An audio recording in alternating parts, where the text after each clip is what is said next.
What's up? Welcome to my video on how I do my Gundam top coats. It's also kind of a tutorial. So, you might be asking, why would you want to do a top coat? So there's a lot of reasons you'd want to do a top coat.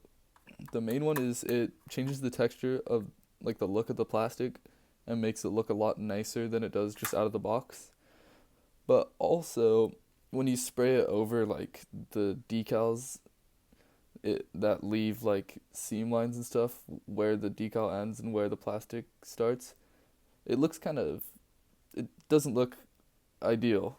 But when you add a top coat, it kind of blurs those together more so. That makes it look like a more even surface, and it, helps the illusion that it's meant to be a giant robot. And these are like warning stickers and stuff like that, or these are just paint jobs. So yeah, there's a lot of reasons you'd want to do a top coat for a Gundam. Yeah, but what you got to start with is obviously getting your top coat.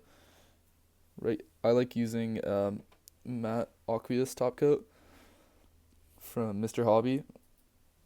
There's a couple options. There's like glossy ones, semi-gloss, and there's like lacquer-based ones instead of like water-based ones. And then you need these little things, these things that the Gundam was just holding. These hold your parts to your Gundam. And then you're gonna want to, unless you're like a war criminal, and that you're gonna want to disassemble your Gundam. Like not fully, but shoulders come off and the arms come off separate. Take the head off. Taking the backpack off is optional. I prefer doing it. It makes it slightly nicer. Yeah, take your legs off.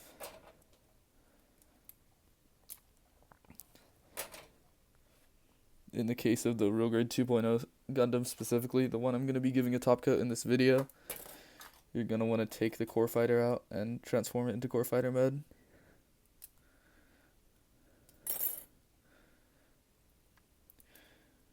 So then that gets coated too. You're not just going to leave it in core block mode.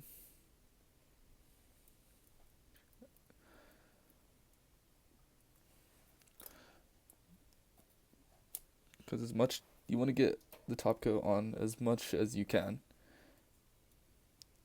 for the best appearance possible. And then with these little sticks, you put your gunpla parts on them like this, and then you take them outside or into a well ventilated space, and then you spray them with your top coat. And you usually want to be about 10 inches away, I think. Yeah, but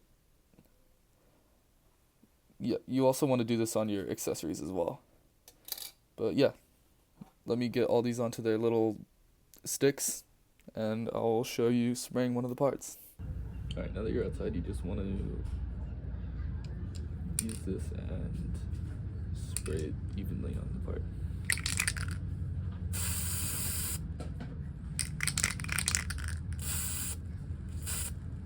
Alright, just finished applying the coating to all of the parts of the body. So now I'm gonna wait at the very least an hour. On the can it says 30 to 60 minutes between coats at minimum. I usually like waiting longer than an hour. But yeah, I'll come back to you later. Alright, I just finished the second coat on the actual Gundam itself, and then I did the first coat on the weapons. So I'll be back once the Gundam is dried, and I will put that back together and just show the matte coating. Alright, so the top coat on the Gundam itself has dried. I still have to do one more coat on the weapons, but for now, let's put the Gundam together now that the top coat is dried. So all these parts are still on their little sticks, and you literally just take them off. There's nothing else you need to worry about with them. And now they have a really nice matte coating, and it makes the plastic look arguably better in most people's opinion, including my own. Yeah, you just take all these parts off and just... Now they have like this really nice finish, and the way they shine is a lot different now, and I like it a lot more. And also, the stickers are more even with the surface of the plastic, so it gives more of the illusion that they're painted on like it would be on a real giant machine used by a military. And you don't have to worry about really anything. You literally just throw it back together exactly the same as it was before the coating.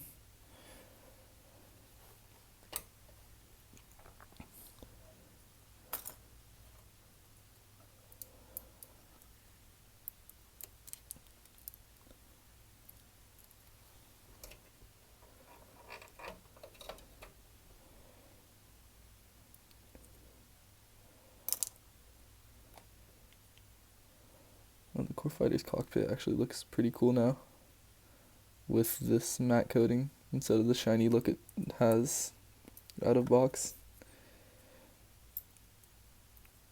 Yeah. But now just gotta transform the Core Fighter back into the core block.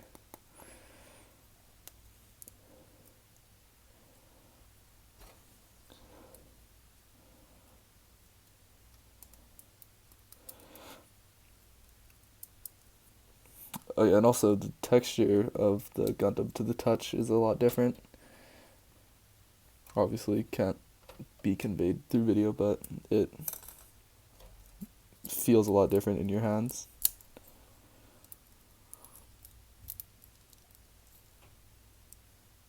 Feels a lot less like a plastic would feel, like a normal plastic. Not really sure how I would describe how it feels, but it is like nice, like it feels high quality.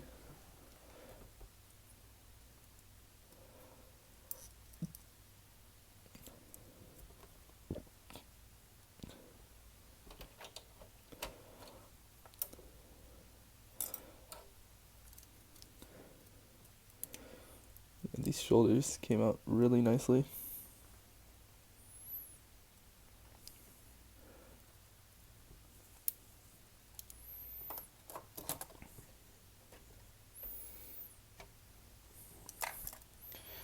Yeah, but giving a Gundam a top coat just looks really nice. And it also is great for when you want to weather a Gundam, because you can do your panel lining and stuff, and you can also do your panel lining in like a color like brown or something, or like use like a real touch marker, and then you can have that be protected, and then you have like a nice surface to work with when you're adding in your weathering details.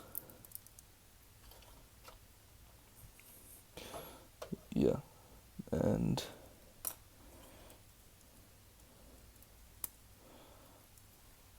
here's the complete Gundam. Let me just hold it. Let me just put it right there. And then on the right, oh, whoops. Then on the right, I will put a shot of the Gundam before I gave it the matte coating. It looks a lot nicer now. So yeah, and sorry about the beam rifle right there in the frame. I will come back to you once I'm done with the top coats on the weapons. Alright, I just finished the second and final layer of top coat, and it was just on the weapons. I will be back once those are dry, and I will show off this fully completed top coated Gundam. Alright, the weapons just dried, so now I'm gonna start taking them off.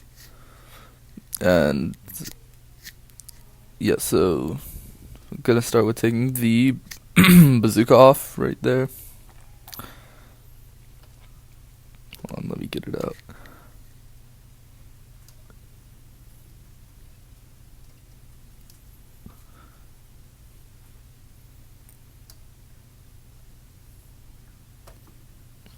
There.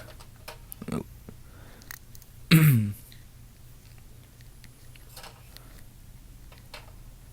Boom. There's the bazooka. It looks so much better now with the nice matte coating instead of the like shiny look out of the box. And also the stickers are more at the same level as the plastic. Then got the shield, which I'm very happy with how it turned out. Looks really nice.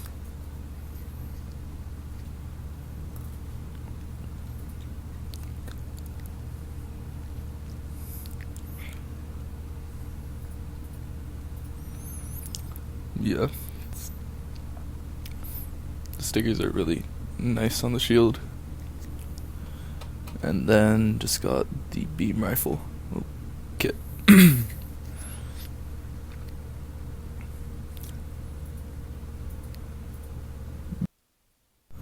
Alright, well, now that it's done, time to do some poses on this guy. Alright, I just finished putting this together, so now let's get this thing into some poses. So first, I have this old World War II picture of a guy with a bazooka for the Gundam bazooka. Then I have one of Anakin for the beam saber, right here. Then I have one of Bo-Katan for the beam saber and the shield.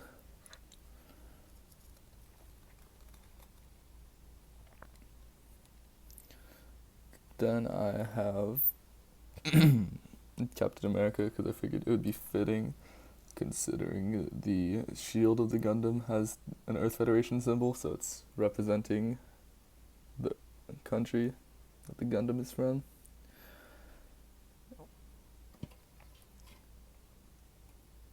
Then I'm gonna do the final shooting from the last episode of Gundam. And then this pose based off of Optimus Prime on this cover from the original G1 Marvel Comics, Transformer Comics. But yeah, that's all my poses, but thank you so much for watching. I will have a new video up next week.